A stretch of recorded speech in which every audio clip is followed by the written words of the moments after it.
Pia tutaki mambo relief. Sababu tunatosha kulisha watoto wetu, familia yetu.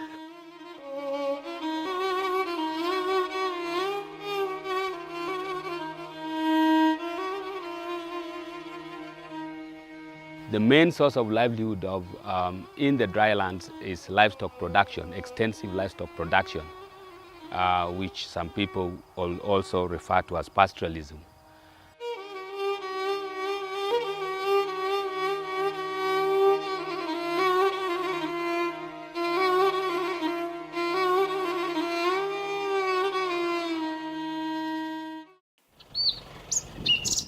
As the sun rises in Kenya's Isiolo County, local livestock herders are getting ready to face another day. Life out here is tough and full of uncertainty as the herders grapple with shrinking pasture and the impacts of a changing climate. Arid and semi-arid regions have a highly variable climate. In Isiolo County, communities have to continuously contend with droughts or floods, making the need to adapt critical.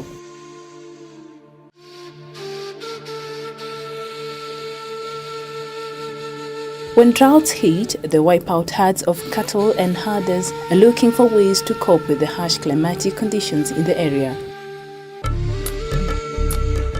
To help the herders adapt, researchers with ASSAR are working on a project that explores various ways of survival based on a customary resource management. In ASSAR project,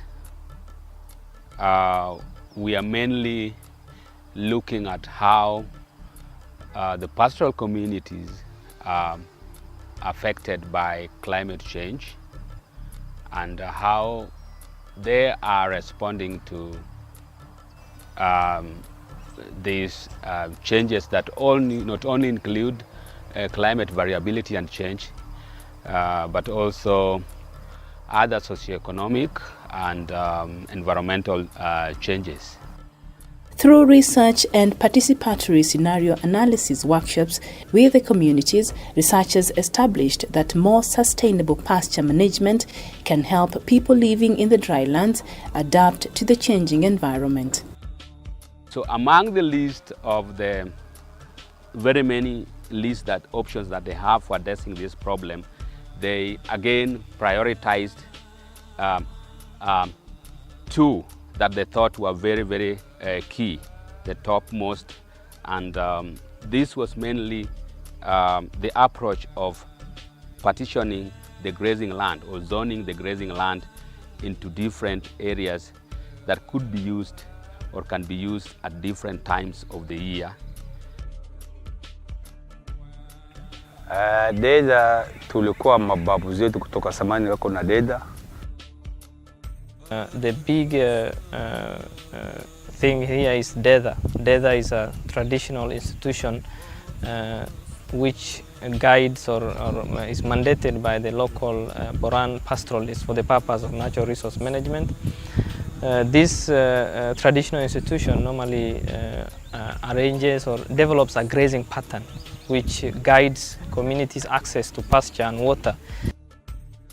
Wakati tuliawacha Dedha, alafu tulikuwa tumekuwa maskini, ng'ombe na kufa, sisi tunakuwa maskini zaidi.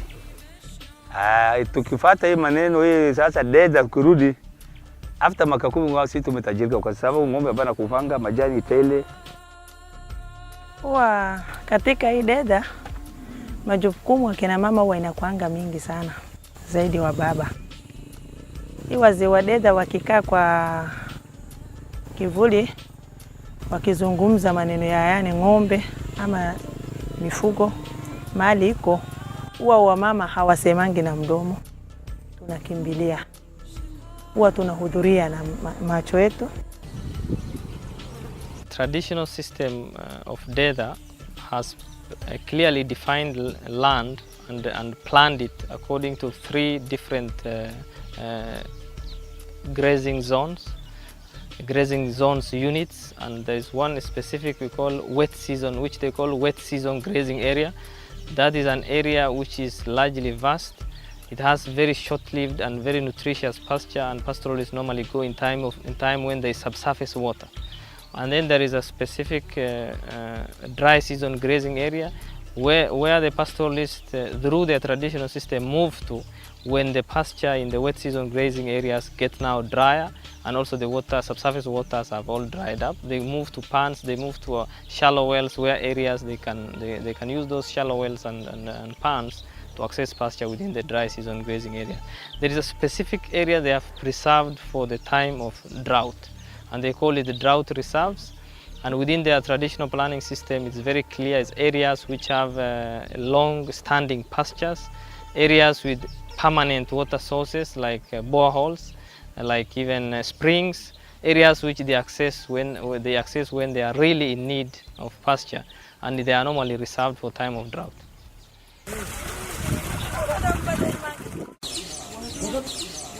ASSAR has been facilitating peer-to-peer learning to equip herders with skills to manage pasture and learn about camel rearing.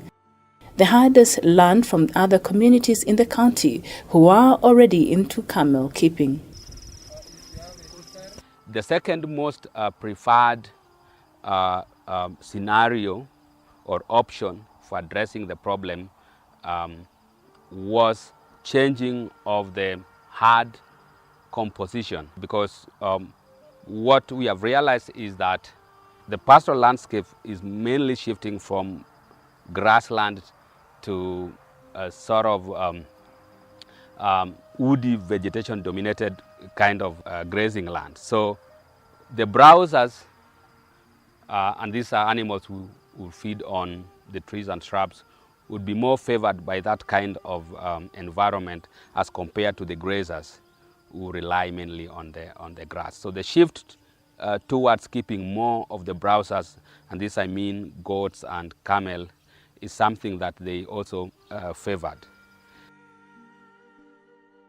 Training of the camel keeping to communities which are within Isiolo and outside Isiolo. First, the benefit is that a camel, due to climate change, is being adopted by many who have not been keeping the camels.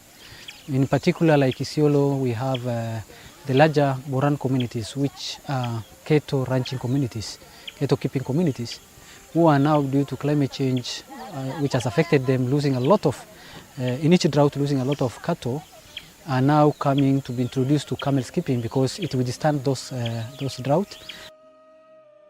Maziwa yanaanza kuongezeka. Saa hii saa ya mvua 6,000 naingia kwa siku. Sichukui maziwa nje, maziwa hii area ya hii Isiolo tu ndio tunachukua.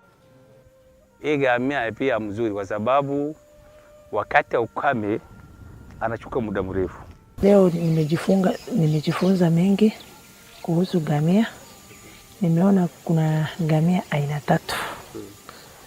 Kuna ngamia ambaye iko na maziwa kwa wingi, na kuna ngamia ambaye iko na maziwa kidogo, na kuna ile iko na maziwa kidogo lakini maziwa yake hata kama ni kidogo huwa inakuanga tamu.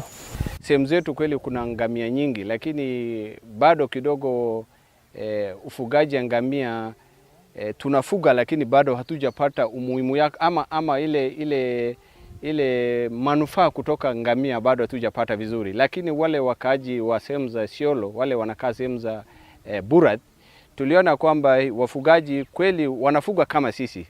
Ufugaji ni moja, lakini kile wameshinda sisi naye ni kuitunza mfugo yao na kupata mapato kutoka ngamia. Ile ufugaji biashara. The herders are being trained on growing grass for their animals. This will increase their resilience and minimize the need to move their animals in search of pasture. What we are focused on all along is pasture scarcity.